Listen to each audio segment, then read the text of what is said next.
pessoal, estamos de volta com Antenados na Geral e hoje aqui falando sobre preconceito, sobre racismo, com essas notícias que a gente viu do Daniel Alves em relação ao lance da banana lá, preconceito de uma forma geral, e a gente trazendo para o nosso segmento a compreensão de uma igreja que reflita Jesus e entender essa quebra desse paradigma em relação ao preconceito, em relação a olhar os marginalizados. Sempre o Antenados na Geral com convidados muito bacanas, formadores de opinião, pastores, líderes, e a gente falando hoje sobre isso. Hermes, fique à vontade, fique com a palavra. Eu gostaria que esse último bloco a gente tivesse uma tendência de falar de que forma a gente pode melhorar, né? De que forma a gente pode ter uma postura que quebre o preconceito, que não haja preconceito, ou que melhore a conduta, né? Não só da gente como líder, mas de toda a comunidade, né? De todos. Bem, primeiro, eu acho que a gente não deve fazer vítima. Se nós já fomos vítimas, nós sabemos o quanto dói. E raramente você vai encontrar uma pessoa que, em algum momento da vida, não foi vítima do preconceito. Não só racial, social, religioso. Você lembra, nós estudamos juntos no Souza Marques. Sim. E apesar de ser um colégio de direção evangélica, eu não sei você, mas eu sofri muito preconceito. Por ser evangélico ali. É. Até enfim, porque era um tempo muito diferente. E por ser pereba no futebol também. Não, eu era bom. Eu era bom. Mas eu por ser pereba. Você era o cara ali, Inclusive a humildade do Ninho. Eu era bom. Eu era. Mas o que acontece? Você tem pena de ser travante. Não, era bom. Um problema mas só aqui. que rolava um preconceito pelo fato da gente ser crente, até porque os tempos eram outros. Exato. Hoje, é mais duro. Cara, hoje eu existe vivi muito uma crente, época, mas naquela época não tinha tanto crente. Eu vivi uma época em que o carro do meu pai foi apedrejado várias vezes. A minha casa foi apedrejada. Eu acordei já com pedra enorme assim do lado da minha cama, por sermos crentes. Então foi uma época terrível. Hoje, graças a Era uma Deus, ditadura parece que a em gente cima do povo superou evangélico, isso. né? Mas tem uma outra questão que eu quero levantar aqui rapidinho, que é o seguinte. Quando se cria um preconceito, se elabora um estereótipo. Então, por exemplo, parece que o pastor Tuca é baiano, né? Sou da terrinha. Existe a ideia de que todo baiano é preguiçoso. É um preconceito. É claro. Então, se você assume esse estigma e vive um estilo de vida que depõe contra você, como sendo uma pessoa verdadeiramente preguiçosa, você reforça o estereótipo. Então, aqui no Rio de Janeiro, se acredita que negro e favelado... metido com igual, coisa errada. É tudo igual. Torcida do bandido. Flamengo. A torcida do Flamengo. Então, exato. Então, se eu sou negro, se eu sou negro e favelado e infelizmente acabo cedendo a esse tipo de apelo, assumo esse estigma e me envolvo com bandidagem, com coisa errada, eu estou reforçando o estereótipo. Então, todo pastor é ladrão, safado, 171. Se eu como pastor vivo uma vida que não seja digna, dando rasteira nos outros, usando certas estratégias proselitistas que depõem contra a minha ética, fazendo uma política dentro da igreja que depõe contra o espírito do evangelho, eu estou reforçando o estigma. Então, se você é vítima de qualquer tipo de preconceito, meu irmão, surpreenda quem te vitimou. Não responda de acordo com a expectativa dele. Faça como Jesus com Natanael. Jesus quebrou o estereótipo, mesmo vindo de Nazaré, de onde se julgava não vir nada que prestasse. Então não reforce, rompa, surpreenda. Você é negro, você não é bandido por ser negro. Você é carioca, não é malandro por ser carioca. Você é mineiro, não come quieto por ser mineiro. Rompa com esse estigma em nome de Jesus. Amém. Certíssimo. Muito bem colocado. Muito bem. Às vezes na igreja a gente tem essas classes também. Esse é disso, esse é daquilo. O músico é aquele que dá problema, né? Já ouvi muito isso. O músico é aquele já tá pré-definido, que né? dá problema. Eu sou do tempo de o pastor dizer para o líder, ele liderava um grupo de pastores, dizer: você não sente para tomar café com os empregados. É mesmo? Era a doutrina. Né? Era uma coisa... Tipo, não se misture. Não pode se igualar. Isso é a teologia do Kiko, não se misture com essa gentalha. Então já começa o preconceito. Né? Então eu vejo o seguinte: se chega, eu vou bater de novo, bater na tecla de novo. Se a igreja recebe hoje uma cúpula, os pastores hoje não dizem assim: rapaz, ganhei uma alma. Ele faz festa quando ganha uma alma da favela? Rapaz, você sabe que se converteu na minha igreja? Quem? Fulano de tal. Cara, meu irmão, eu digo, tá bom. Onde o coração dele tá?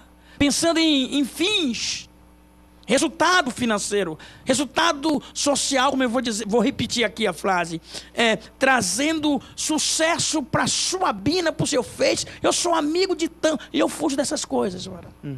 Eu fui um homem um tempo atrás que não vou dar nome do boi aqui não, quem tem que ser sábio como Del, né? Pessoas da Globo hoje andavam atrás de mim, queriam que eu orasse, porque Deus me deu um som da cura. Não estou fazendo apologia para você ir lá para a igreja, não. Fica onde você está. Então o fato é o seguinte, irmão, eu fugia, porque eu sei de um berço que eu vinha.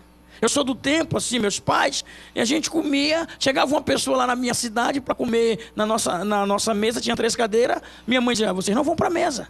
Eu ia por debaixo de um limoeiro, meu irmão ia para debaixo de um pé de laranja, e ali a gente comia, ali mesmo a gente ficava. Então, para mim, foi luta olhar para as pessoas face a face. Né? Enxergar a pessoa como eu me enxergar como cidadão, porque eu me tinha como monstro, uma pessoa que não era para estar numa cidade como essa. Então hoje, Deus, como o pastor aqui aplicou, nós temos que romper essas coisas. Eu fui muito apedrejado, eu fui muito discriminado, mas você não está pronto. Então, se eu ouvisse a voz dos líderes hoje, Lincoln, você não pregaria numa benção daquela, porque todos me condenaram pelo fato de você ainda não tem um 2º grau. Eu disse, mas sim, mas eu não posso chegar e depois fazer. Meu coração queima e tal. Não, isso aqui não é lugar para você não, vai se formar primeiro. Quer dizer, o evangelho segundo o psique, segundo a inteligência humana, que estão aí frustrando em si mesmo, porque eu creio que o evangelho é espírito, é graça, é unção, é fogo. Deus é que nos toma como flecha e nos lança onde Ele quer. Amém. Então hoje, é notório hoje os preconceitos dentro da igreja. Quando eu vejo um jovem lá na igreja assim, pergunto, meu filho, e aí, qual é a sua aí? Ele, passando umas lutas, pastor. Eu digo, esse é dos meus. O que é que tá vendo aí? Nada se abre. Eu digo, vai sair um grande pregador daí. Vem cá, vamos lá tomar um café, vamos bater um papo, vamos dar uma subidinha. Ei, tá sem roupa? Bora aí, abre esse armário aí. Porque eu sou isso. Amém. Deus me fez assim, não é que eu queira. Irmão, eu não tenho, hoje aqui, Lincoln, palavras para dizer, obrigado, Jesus. Amém. Obrigado, porque Ele é aquele que transforma o homem e nos faz, como disse o pastor Del, homens iguais. Amém. Del, qual postura nós devemos adotar como igreja, como líderes, para que cada vez mais a gente diminua o preconceito no nosso convívio? Acho que eles falaram de questões muito práticas e, para tentar complementar, só queria falar que a gente está falando para crente. Para nós, né, Del? A gente está falando para dentro da igreja, para pessoas que estão dentro da igreja. Evangélicos. Gente que crê no evangelho de Jesus, que aceitou e creu na boa nova, né? Então, é importante frisar que talvez Cristo tenha dado aquele primeiro toque nos olhos, né? E aí você ainda talvez esteja vendo homens como árvores. Boa. Né? E não permaneça nessa condição, né? Mas peça a Cristo para dar aquele segundo toque, que de repente seus olhos vão mudar. E aí você vai parar de ver pessoas através do tipo de fruto que ela pode te dar, entendeu? Do tipo de fruto, né, que você pode colher dela, né? Isso tem muito na igreja. Isso tem muito na igreja. Então eu acho que não há dignidade nem na pobreza, nem na riqueza. A nossa dignidade vem de Cristo. Amém. Nossa dignidade vem dele. Nós somos dignos porque Ele nos fez dignos. Né? Aí Ele nos dignifica na cruz, no Evangelho. Né? Aquilo que o pastor falou também é muito interessante. Né? Qual é o nosso valor? O preço que foi pago por nós. Né?